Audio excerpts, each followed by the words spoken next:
117 اولئک الذین اشتروا الضلالۃ بالہدی والعذاب بالمغفرہ فما اصبرهم علی النار، آیت نمبر 175۔ فما اصبرہ کا اسلوب ما احسنہ کی طرح اظہار تعجب کے لیے، مطلب یہ ہے کہ یہ لوگ جو اس سیدھا دلیری کے ساتھ ہدایت کی جگہ ضلالت اور مغفرت کی جگہ عذاب کو ترجیح دے رہے ہیں، تو دوزخ کے معاملے میں ان کی ٹھٹائی اور جرت حیرت انگیز ہے۔ ذالک بأن اللہ نزل الکتاب بالحق وإن الذین اختلفوا فی الکتاب لفی شقاق بعید۔ یہ اس ناراضگی اور غضب کا سبب بیان ہو رہا ہے جس کا ذکر اوپر کی آیات میں ہوا ہے، یعنی یہ لوگ اللہ تعالیٰ کے اس عطاب کے مستحق اس وجہ سے ٹھہریں گے کہ خدا نے ان کو راہ راست پہ لانے کے لیے ایک ایسی کتاب اتاری جو تمام جھگڑوں اور سارے اختلافات کو چکا دینے والی ہے، لیکن انہوں نے اس کے بعد بھی ہدایت کی جگہ ضلالت ہی کو اختیار کیا، تو یہ اس بات کے مستحق ہے کہ یہ ہمیشہ کے لیے خدا کی نظر التفات سے محروم ہو کر اس عذاب میں پڑے جس سے ان کو کبھی نکلنا نصیب نہ ہو۔ اس میں بالحق کے لفظ سے مراد یہ ہے کہ خدا نے یہ کتاب قول فیصل کے ساتھ اتاری ہے، یعنی اہل کتاب نے حق پوشی اور تحریف کر کے اللہ تعالیٰ کے دین میں جو طرح طرح کے اختلافات پیدا کر دیے تھے، اور جس کے سبب سے یہ معلوم کرنا سخت مشکل ہو گیا تھا کہ کیا حرام ہے اور کیا حلال ہے، کیا حق ہے اور کیا باطل۔ اللہ تعالیٰ نے قرآن سے اس اختلاف و نزاع کو بالکل رفع کر دیا۔ اب حق کی راہ ہر طالب حق کے لیے پھر کھل گئی اور خدا کی شریعت اپنی صحیح اور مکمل شکل میں لوگوں کے سامنے آ گئی۔ اس کے بعد بھی جو لوگ انہی جھگڑوں میں پڑے رہے ہیں تو ان کی شامت اور بدبختی۔ شقاق کے معنی مخالفت اور عناد کے ہے، چنانچہ فرمایا ہے یا قوم لا یجرمنکم شقاق ان یصیبکم مثل ما اصاب قوم نوح، یہ سورہ ہود کی آیت نمبر 89 ہے۔ اے میری قوم کے لوگوں، میری مخالفت اور دشمنی تمہارے لیے اس بات کا باعث نہ بن جائے کہ تمہارے اوپر بھی اس طرح کا عذاب آ دھمکے جس طرح کا عذاب قوم نوح پر آیا۔ شقاق کے ساتھ جب بعید کی صفت لگ جاتی ہے تو اس کے معنی یہ ہوتے ہیں کہ کسی شخص یا چیز کی مخالفت اور دشمنی میں کوئی شخص اس قدر آگے بڑھ جائے اور اتنا دور نکل جائے کہ اس کو اپنے نفع نقصان کا بھی کچھ ہوش نہ رہے، اور پھر اس کے لیے اتنی دور سے پلٹنے اور تلافی اور مافات کرنے کا کوئی امکان ہی باقی نہ رہے۔ اہل کتاب کے متعلق فرمایا کہ تورات کے بعد اب قرآن میں بھی انہوں نے جو اختلافات کیا یہ محض ان کی ضد کا کرشمہ ہے، اور یہ اب اس راہ میں اتنی دور نکل گئے ہیں کہ ان کے واپس لوٹنے کا کوئی امکان باقی نہیں رہا۔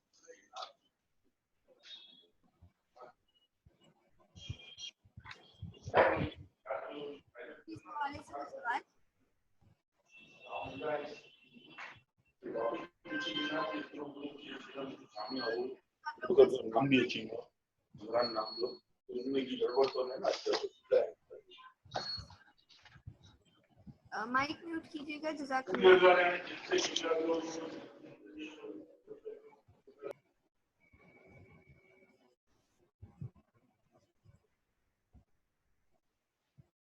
اچھا جی، اس میں کوئی ایسی بات تو نہیں ہے جو سمجھنے والی ہو؟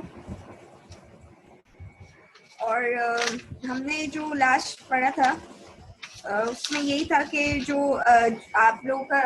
مطلب سوال بھی تھا جو یوزکیہم والی بات کے اوپر، صحیح ہے؟ تو اس کو آپ چاہیں تو میں وہ بھی بیان کر دوں۔ پھر یہ تو ایزی ہے، اس میں کوئی ایسی بات تو نہیں ہے۔ ایک بات تو یہاں پہ یہی کی گئی ہے جو اعوذ باللہ من الشیطان الرجیم، آیت نمبر 175، اولئک الذین اشتروا الضلالۃ بالہدی والعذاب بالمغفرہ، کہ یہ وہ لوگ ہیں جنہوں نے گمراہی کو خریدا ہدایت کے بدلے اور عذاب کو بخشش کے بدلے، تو کیا کیسے وہ صبر کر سکیں گے آگ پر؟ تو غلط یہ بتایا گیا کہ ان کی دیدہ دلیری ہے اور یہ ہدایت کی جگہ گمراہی اور مغفرت کی جگہ عذاب کو ترجیح دے رہے ہیں، تو یہ جرت ان کی جو ہے وہ حیرت انگیز ہے۔ دوسری بات جو کہی گئی کہ یہ اللہ نے کتاب اس لیے اتاری ہے، حق کے ساتھ اتاری ہے، اور جو اختلاف کر رہے ہیں کتاب میں وہ دور کی ضد میں ہیں. یعنی یہ لوگوں کے اوپر اللہ کا عتاب اس لیے آئے کہ اللہ تعالیٰ نے تو ان کو کتاب دی اس لیے تھی کہ جھگڑوں کا فیصلہ کر دے گی وہ، لیکن اس کے باوجود جب انہوں نے گمراہی کو ہی اختیار کیا تو اب ان کے ساتھ ہونا یہی چاہیے کہ یہ اللہ تعالیٰ کی نظر محبت سے جو ہے یہ محروم ہو جائے، اور جس عذاب میں پڑے اس سے ان کو کبھی بھی نکلنا نصیب نہ، جو آیت 174 میں بات کہی گئی ہے. صحیح ہے نا کہ انہوں نے اللہ کی کتاب کو چھپایا تھا جبکہ وہ اختلاف کا فیصلہ کرنے آئی تھی، تو اللہ ان سے نہ کلام کرنا پسند فرمائیں گے اور نہ ان کو تزکیہ کریں گے، ان کا یعنی ان کو پاک نہیں کریں گے. تو یعنی ان کو نبوت اور کتابی مقصد یہی ہوتا ہے کتاب کا کہ وہ پاکیزہ بنانا.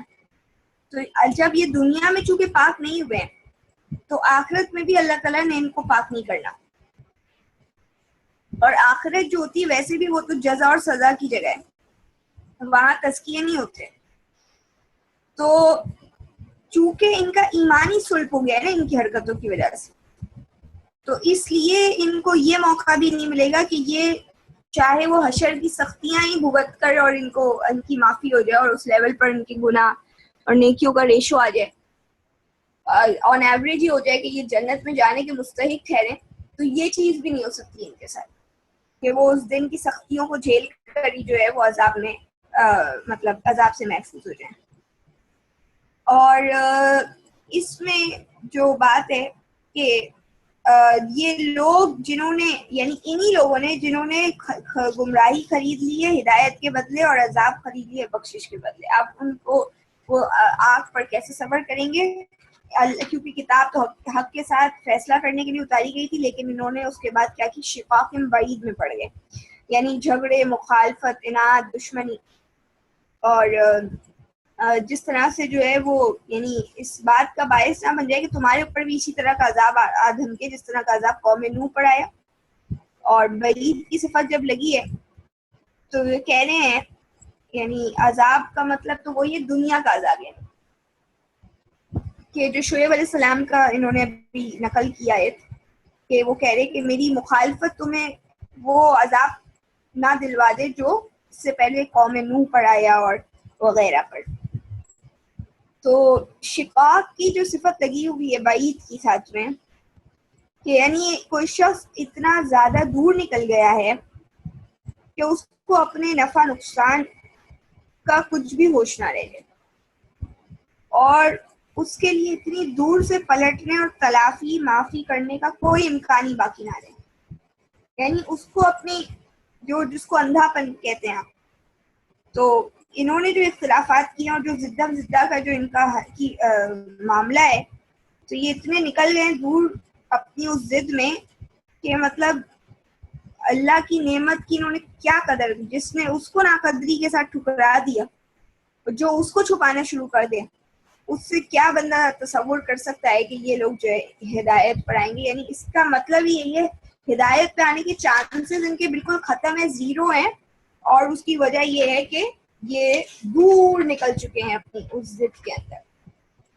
صحیح ہے، اپنے تعصب کی وجہ سے اب یہ نہیں واپس آتے. اچھا جی، رخصت اور عزیمت کا جو پہلو ہے اس کو پڑھ لیں، رخصت اور عزیمت کی جو ہیڈنگ ہے، اور اگر آپ نے کوئی سوال کرنا ہے تو آپ کر سکتے ہیں. اور ابھی آپ پاک کرنے کے حوالے سے بول رہی تھی نا کہ وہ کچھ بتانا ہے آپ. میرے خیال میں جو ایک اللہ تعالیٰ نے سورہ توبہ میں جس طرح کے معاملات انسانوں کے ساتھ کیے ہیں، اور اس میں اللہ تعالیٰ نے دنیا میں ایک آخرت کی عدالت کا نمونہ دکھا دیا ہے، کیٹیگرائز کرتے ہوئے مجرموں کو اور اچھے لوگوں کو. تو اس کو جب تک ہم نہیں سمجھیں گے نا ان آیتوں کو، تو ہمیں جو ہے وہ قانون اتمام حجت کے بعد جو اللہ کی دینونت برپا ہوتی ہے اس دنیا میں، جب اللہ تعالیٰ جزا اور سزا نافذ کرتے ہیں جس کو دینونت کہتے ہیں، تو جب تک اس کو ہم اس لا کو سورہ توبہ سے نہیں سمجھیں گے، اس کیٹیگرائزیشن کو نہیں سمجھیں گے جو قیامت کے حوالے سے ہے، ایک سبقت لے جانے والا گروپ ہے، تو ایک اچھے برے کام اس سے کیے لیکن چونکہ وہ صدقہ وغیرہ کرے گا جنت میں جائے گا لیکن لیٹ جائے گا, تھوڑا ٹائم بعد جائے گا. تیسرا طبقہ وہ ہے جس کے لیے قتل کی سزا دے کر اور فائنل کر دیا گیا, یہ ہیں جہنمی. چوتھے وہ ہیں جو منکر ہیں اور لیکن توحید پہ ان کی وابستگی رہی ہے, توحید سے یہ اہل کتاب یہود, تو ان کو جزیہ دیا گیا اور ان کو آخرت میں سزا ملے گی. اور پانچویں منافقوں پہ بھی سزا وارد ہوئی. اور پھر چھٹے جو ہیں وہ مخلص مسلمان کہ جنہوں نے غلطی کر دی اور سمجھا کہ اب ہماری غلطی پہ اللہ ہمیں نہیں پکڑے گا, تو کیونکہ ہم نے کوئی ایسی غلط کام کیا بھی نہیں ہے, یعنی بندے کو ریئلائزیشن نہیں ہوتی اور وہ یہ سمجھتے ہیں ہماری قربانیاں ہیں دوسری دین کے لیے, تو لہٰذا اللہ تعالیٰ نے تو ہمیں کیا پکڑنا ہے اس پہ. اور وہ توبہ جب انہوں نے نہیں کی اور اللہ تعالیٰ نے ان کو دنیا میں وقتی طور پر سزا دی, اور پھر جب انہوں نے ریئلائز کر لیا, توبہ کر لی, تو اللہ تعالیٰ نے ان کو تھوڑے دن کی مشکلات کے بعد, ایسی مشکلات کہ ان پہ زمین تنگ ہو گئی تھی, تو اللہ تعالیٰ نے ان کو معافی دے دی, جس سے مراد وہ لی جاتی ہے کہ حشر کی سختیاں برداشت کر کے جو ہے لوگ جنت میں جائیں گے. یعنی عذاب نہیں ملے گا, ایکچولی جہنم میں رسید نہیں ہوں گے, لیکن مشکل اٹھائیں گے اس دن کی, جو سخت دن کی مشکل ہے اس سے ان کو سابقہ پڑے گا, اس کے اثرات ان پر بھی آئیں گے, اور پھر اس کے بعد جو ہے وہ جنت میں چلے جائیں گے. یعنی لیٹ ہو کے, اور لیکن تھوڑی پنشمنٹ ایک طرح کی, یہ اس طرح کا معاملہ ہے کہ جیسے سختیاں جو برداشت کی, اور اس کی جو تمثیل ہے وہ یہ تین لوگ ہیں کہ تھے تو اچھے لوگ, مخلص تھے, منافق نہیں تھے, لیکن غلطی کی اور توبہ کر کے اللہ سے اپنا معاملہ صاف کر کے اس دنیا سے نہیں گیا جو بندہ, تو اس کو تھوڑا ٹیمپریری بھگتنا پڑ جائے گا. یعنی کوئی بھی ان کے ساتھ دیکھیں بائک آؤٹ کیا گیا نا, جو تاریخ میں پتہ لگتا ہے, ان تین آدمیوں کے ساتھ بائک آؤٹ کیا گیا, ان کو کوئی باقاعدہ سزا جو ہے اسلامی حکومت کے ہوتے ہوئے بھی, رسول کی موجودگی میں بھی کوئی ان کو الٹا ٹنگا دیا یا قید میں ڈال دیا, یہ نہیں, ان کو ہاؤس اریسٹ کر دیا ہے نا ایک طرح سے, مطلب نظر بندی, بلکہ ہاؤس اریسٹ بھی نہیں, لوگ ان سے بات نہیں کر رہے تھے. تو یہ جو جس قسم کی یعنی جس قسم کی سزا ہے اس سے اس کو متعلق کیا گیا ہے کہ آخرت کے دن کی جو سختی ہے ان کو جھیلنی پڑے گی. اس دن کی جو سختی ہے جس کو قرآن کہتا ہے کہ وہ دن بچوں کو بوڑھا کر دے گا, اور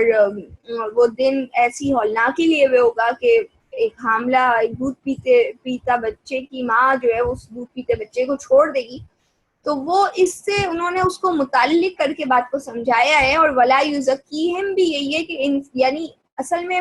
ایمان والوں کے ساتھ اس دنیا میں یہ ہوتا ہے, دین کا مقصود ہی تزکیہ ہے. تزکیے کے دو پہلو ہوتے ہیں, ایک ہوتا ہے جب آپ اپنی گندگیوں کو اپنے آپ سے صاف کرتے ہیں, اور دوسرا وہ ہوتا ہے جب آپ اپنی اس کے صفائی کے بعد جو ہے اپنے آپ کو نکھارتے ہیں.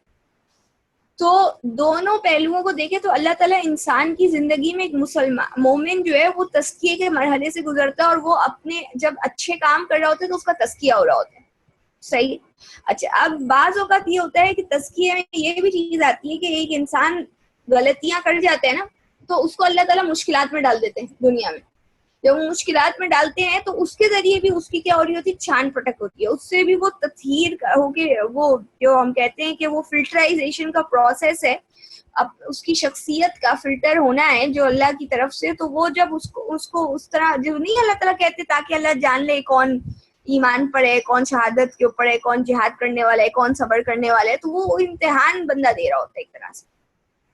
جب وہ اس کو بھی پھر کلیئر کر لیتا ہے تو اس کی گناہوں کا کفارہ بن جاتی ہے. یعنی اس میں صبر کا مظاہرہ کرے, شکر کرے, یہ جس طرح کی چیزیں ہیں, تو اس یعنی خاص طور پر جب مشکلات آتی ہے تو اس وقت صبر کرے,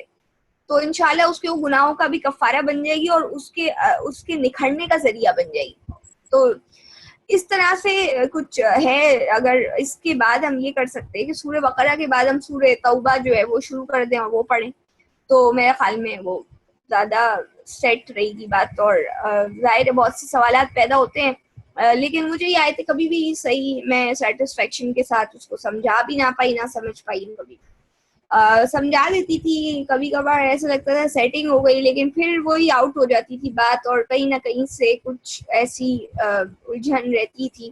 کیونکہ اس میں کیٹیگریز جو ہیں سورہ توبہ میں, اگر آپ لوگوں نے بھی کبھی غور کر کے پڑھا ہو تو اللہ تعالیٰ یہ کیا بتا رہے ہیں شروع میں، پھر بعد میں جو پورا سلسلہ چل رہا ہے، تو اصل میں پوری قیامت کا جو نقشہ ہے وہ سورہ توبہ نے پیش کر دیا.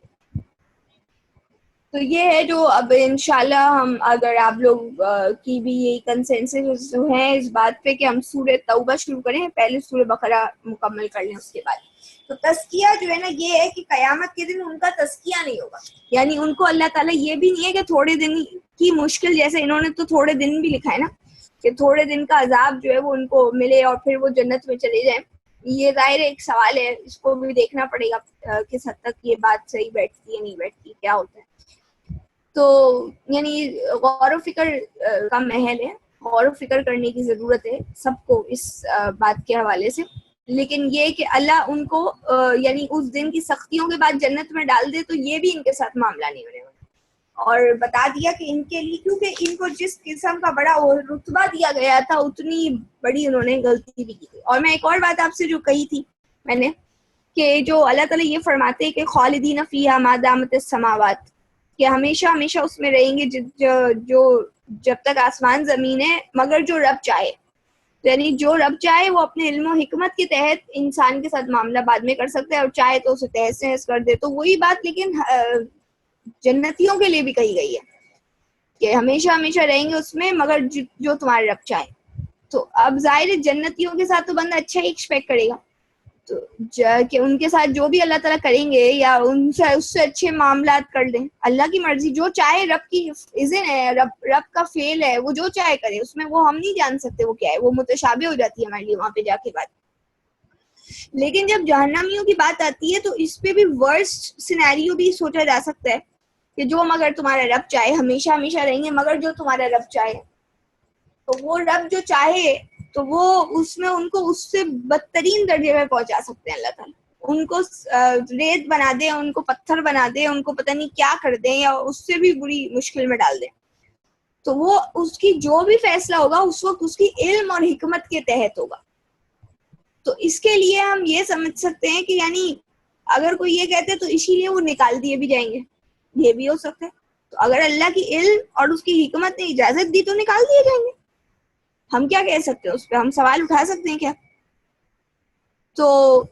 یہ ہے جو، اور کچھ اس سے پہلے جو میں نے اس دن ڈسکس کیا تھا وہ اس بات میں بھی ویکنس تھی، تو اس لیے میں اب جو آپ کو بتا رہی ہوں ابھی مجھے یہ بات بہتر لگ رہی ہے. مے بی اب مزید جو ہے وہ اس پہ غور و فکر کرنے اور بات سمجھنے میں تھوڑا وقت لگ جائے. اس وقت مجھے اسی طرح سے بات سمجھ میں آئی ہے مطالعے کے بعد، صحیح ہے، اور ڈسکشن کے بعد. اب آپ کو اگر سوال ہے تو آپ کر سکتے ہیں، ورنہ ہم آگے چلتے ہیں اور یہ رخصت اور عزیمت پڑھ لیجیے جو بھی پڑھنا چاہتے ہیں. میں پڑھ لیتی ہوں آیت نمبر 173. اس کی وضاحت کے ضمن میں ہم اظہار چکے ہیں کہ اس شخص کے لیے کسی حرام سے وقتی طور پر فائدہ اٹھانے کی رخصت ہے، جس کی بھوک کے سبب سے جان پر آبنی ہو اور زندگی بچانے کی کوئی اور صورت حرام کھا لینے کے سوا اس کو نظر نہ آ رہی ہو. قرآن کے الفاظ ایسی صورت پر اس پر کوئی گناہ نہیں، اور اللہ ایسی حالت میں بخشنے والا اور رحم کرنے والا ہے. صاف بتا رہے ہیں کہ یہ مجبوری کے حالات کے لیے ایک رخصت ہے. اسی وجہ سے ہم ان فقہا کی رائے کے بارے میں متردد ہیں. پتہ نہیں کیا لکھا ہوا ہے، جو اس کو رخصت کے عزیمت کا درجہ دیتے ہیں، اور اس شخص پر جو خودکشی کا حکم لگاتے ہیں جو اضطرار کی حالت میں حرام سے فائدہ نہ اٹھانے اور اس کے نتیجے میں اس کی جان چلی جائے. ہمارے نزدیک یہ بات اس اجمال کے ساتھ، جیسا کہ ہم آیت کی تعویل کرتے ہوئے ظاہر کر چکے ہیں، صحیح نہیں معلوم ہوتی. رخصت بہرحال رخصت ہے. کسی رخصت کو متعلق طور پر عزیمت کا درجہ کسی طرح حاصل ہو سکتا ہے اگر ایک شخص اضطرار کے باوجود حرام سے فائدہ نہیں اٹھاتا اور اس کی موت واقع ہو جاتی ہے، تو یہ کیسے کہا جا سکتا ہے کہ اس کی موت حرام کی موت ہوئی؟ اس امر میں تو شبہ کی گنجائش نہیں ہے کہ اللہ نے اپنے دین میں جو رخصتیں رکھی ہیں وہ سب اس کی مہربانی اور رحمت کا مظہر ہے. وہ ہماری کمزوریوں اور ہماری مجبوریوں کے سب سے زیادہ باخبر ہیں. اس وجہ سے اس نے ہم پر کوئی بوجھ ایسا نہیں ڈالا جو ہماری طاقت سے زیادہ ہو. اس نے وضو کا حکم دیا تو ساتھ ہی یہ اجازت بھی دے دی کہ اگر سفر کی حالت ہو، پانی نہ دستیاب ہو سکتا یا بیماری کے سبب سے وضو کرنے میں مضرف کا اندیشہ ہو تو آدمی تیمم کر سکتا ہے. اس نے نماز کا حکم دیا تو ساتھ ہی یہ رخصت بھی عنایت فرمائی کہ سفر کی حالت میں آدمی قصر کر سکتا ہے. اس طرح روزے کا حکم دیا تو یہ اجازت بھی دی کہ اگر روزے کے مہینے میں سفر پیش آ جائے یا آدمی بیمار پڑ جائے تو دوسرے دنوں میں اپنے روزے پورے کرے. اس طرح کی رخصتیں دین کے ان تمام احکام کے ساتھ مذکور ہیں جن کی تعمیل کے کسی مرحلے میں کوئی ایسی مشکل پیش آ سکتی ہے جو عام قوت برداشت سے زیادہ ہو. اس کے بارے میں صحیح رویہ یہی ہے کہ آدمی ضرورت پیش آ جانے پر ان سے فائدہ اٹھائے اور عزیمت کے جوش میں خواہ خواہ اپنی جان کو مشقت میں نہ ڈالے. اگر کوئی شخص مضرف کے اندیشے کے باوجود تیمم کے بجائے وضو پر اصرار کرے یا زحمتوں کے باوجود سفر میں اتمام نماز ہی کو تقاضائے تقوی سمجھے یا مشقت کے باوجود سفر کی حالت میں بھی روزے پورے کرنے ہی کو عزیمت جانے تو ہمارے نزدیک ایسا شخص اسلام کا اصلی مزاج سمجھنے سے قاصر رہا. یہ دین کے معاملے میں تشدد پسندی ہے. جو شخص دین میں تشدد پسندی کی راہ اختیار کرتا ہے اور رخصتوں کو خلاف عزیمت جانتا ہے وہ در حقیقت دین میں ڈھینگا مشتی کرتا ہے. اور ایسا شخص حدیث میں وارد ہے کہ دین سے شکست کھا جاتا ہے. چنانچہ نبی صلی اللہ علیہ وسلم نے ایک صاحب کو تنبیہ فرمائی جو سفر میں روزے کی وجہ سے اپنے آپ کو سخت مشقت میں ڈالے ہوئے تھے. لیکن اگر کسی شخص کو سفر میں ہر قسم کی سہولتیں حاصل ہوں تو بلا کسی خاص زحمت کے پوری نمازیں پڑھ سکتا ہے یا روزے رکھ سکتا ہے. تو اس سے کسی گناہ کے لازم ہونے کا سوال کہاں سے پیدا ہوتا ہے؟ اگر اسی طرح اگر کسی شخص کو حالت اضطرار پیش آ جائے اور جان بچانے کے سوا کوئی اور تدبیر باقی نہ رہ جائے کہ وہ کسی حرام سے فائدہ اٹھائے تو عام حالت میں اسلام کا مزاج یہی تقاضا کرتا ہے کہ جان بچانے کی حد تک وہ اس حرام سے فائدہ اٹھائے. اس چیز کو نہ خلاف تقوی خیال کرے نہ خلاف عزیمت. لیکن بعض شکلیں ایسی بھی ہو سکتی ہیں جب ایک غیرت مند مسلمان کے شایانہ شان بات یہی ہوتی ہے کہ وہ جان تو دے دے لیکن حرام کو ہاتھ لگانا گوارا کرے. مثلاً اگر کسی فاسق کو پتہ نہیں کہ صاحب اختیار ہونے کی وجہ سے حرام و حلال کی تمیز اٹھ گئی ہو اور آدمی کوئی حرام چیز کھانے پر مجبور کیا جائے تو اس کے ایمان کا تقاضا یہی ہے کہ وہ عزیمت کی راہ اختیار کرے اور دوسروں کے ایمان کو زندہ کرنے کے لیے اپنی زندگی قربان کر دے. یہ بازی کھیل کرو گناہ گار نہیں ہوگا بلکہ انشاءاللہ اپنی عزیمت ایمانی اور احترام حقوق شریعت الہی کے صلے میں شہادت کا مقام حاصل کرے گا. کم از کم علماء اور مصلحین کے لیے تو ایسے حالات کے اندر یہی روش بہتر ہے. حضرت صحابہ نے مکہ کے ابتدائی زندگی میں جو تکلیفیں کلمہ توحید کے خاطر اٹھائی ہیں وہ کسی سے مخفی ہیں. کتنے اصحاب نے ادائے توحید کے ہاتھوں جام شہادت نوش کیا اور زندگی تو سبھی حضرات کے خطرے میں رہی لیکن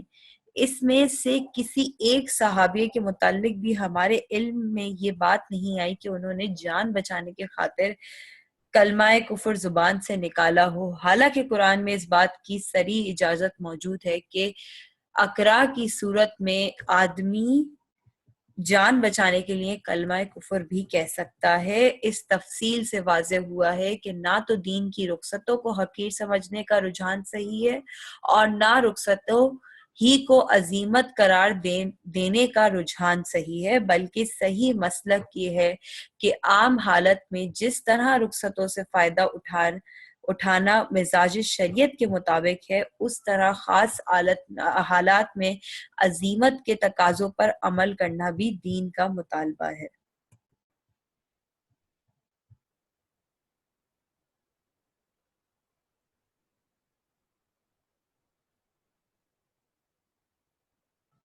جی سمر باجی، اس میں کچھ پوائنٹس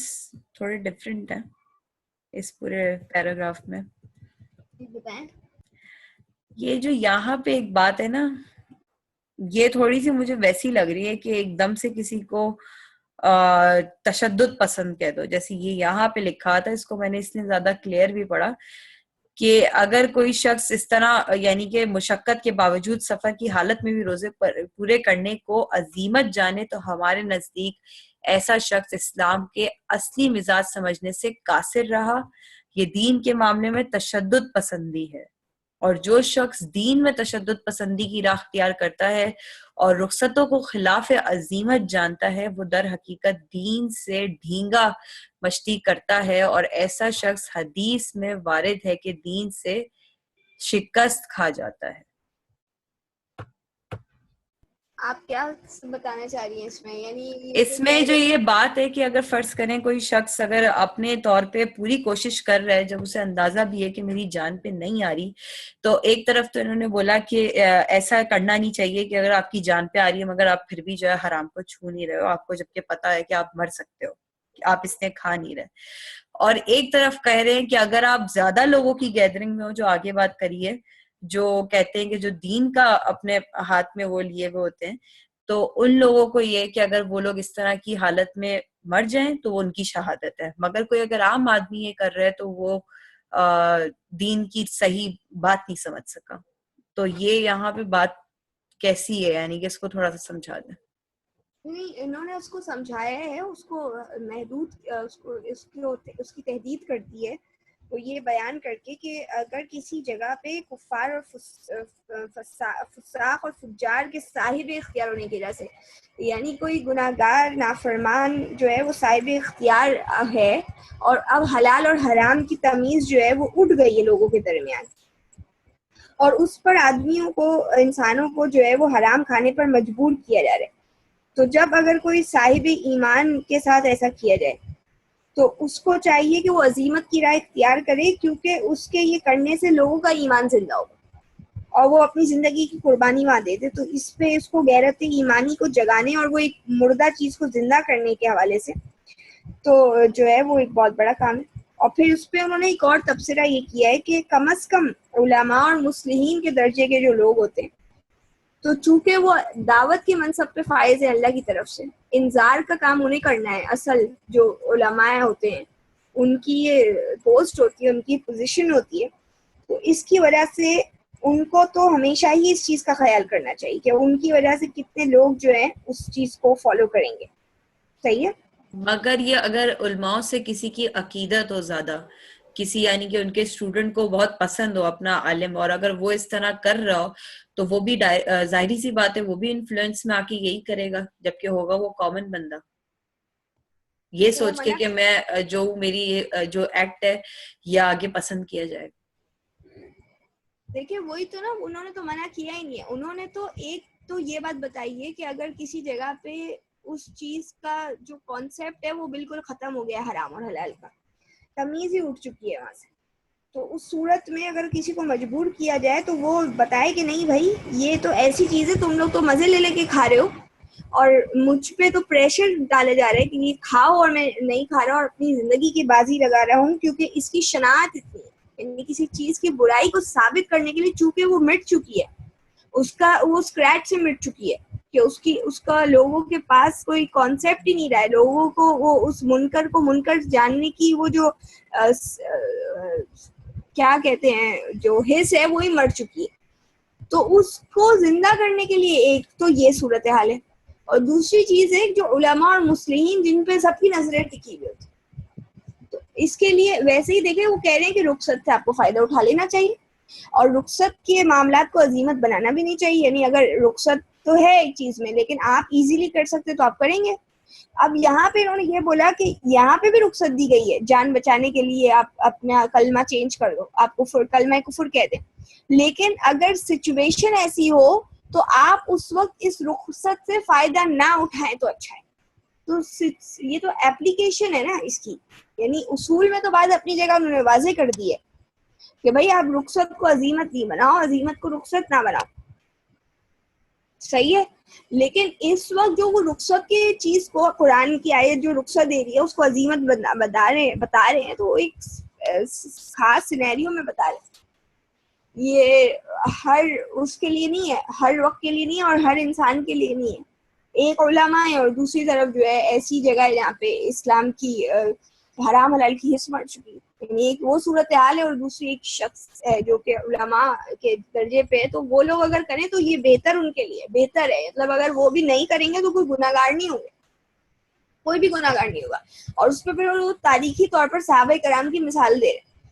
اور وہ یہ بتا رہے ہیں کہ کس طریقے سے ان کی لائف جو بلال حبشی کے حوالے سے 10,000 لوگوں کے حوالے سے جو باتیں ظاہر ملتی ہوں گی سیرت کی کتابوں میں، تو اس وقت بھی انہوں نے جو ہے وہ کبھی ایسا نہیں کیا، کیونکہ ان کو وہ غیرت ایمانی جو ہے اس وقت جان بچانا جو ہے ان کے لیے ضروری نہیں تھا. یعنی وہ یہ نہیں اللہ کا حکم کہ آپ کو جان بچانی ہی بچانی، یعنی وہ یہی کہہ رہے ہیں کہ اس تفصیل سے واضح ہوا کہ نہ تو دین کی رخصتوں کو حقیر سمجھنا چاہیے اور نہ رخصت کو عظیمت قرار دینے کا رجحان صحیح ہے، لیکن بلکہ صحیح مسلک یہ ہے کہ عام حالات میں جس طرح رخصتوں سے فائدہ اٹھانا یہی شریعت کا مزاج ہے. اسی طرح خاص حالات میں جو دیکھیں عام اور خاص کر دیا نا انہوں نے فرق. عام حالات میں اب جیسے وہ جو حبشی بلال حبشی جو ہے اگر ان کو تکلیفیں دی جا رہی ہوتی تھی، اتنے بڑے بڑے پتھر ڈالا کے ان کی پیٹھوں پہ تپتی آگ جیسی زمین کے اوپر جو ہے وہ ان کو اگر لٹا دیا جاتا تھا اور اس کے اوپر ان کے بوجھ ڈالے جاتے تھے یا ان کی زخم جو ہے ان کے اوپر کچھ چھڑکا جاتا تھا معاذ اللہ، تو وہ کیوں نہیں اپنے ایمان سے پھر رہے تھے؟ کیونکہ وہ ایک ماڈل بنے ہوئے تھے کہ یہ مجھے سچائی جو پتہ لگی ہے. یعنی ابتدائی دور تھا نا اسلام کا، اب یعنی اسی لیے تکلیفیں زیادہ اٹھا رہے تھے نا مسلمان، کیونکہ جب غلبے پہ آ گئے یا جب ہجرت کر لی تو مسئلہ ختم ہو گیا، تو دوسری تکلیفیں اٹھائی انہوں نے. لیکن یہاں پہ جو معاملہ تھا وہ یہ تھا کہ کچھ بھی کر لو ہم تو اپنے راستے سے نہیں ہٹیں گے، جو ہم نے سچائی کو پالی ہے، سچائی مجھے میری جان سے زیادہ عزیز ہے. تو اس وقت وہ کتنوں کے لیے ماڈل تھے، تو وہ خاص حالات ہیں. وہ یہی کہہ رہے ہیں کہ عام حالات میں رخصتوں سے فائدہ اٹھانا یہ شریعت کا مزاج ہے. شریعت اسی کو بتا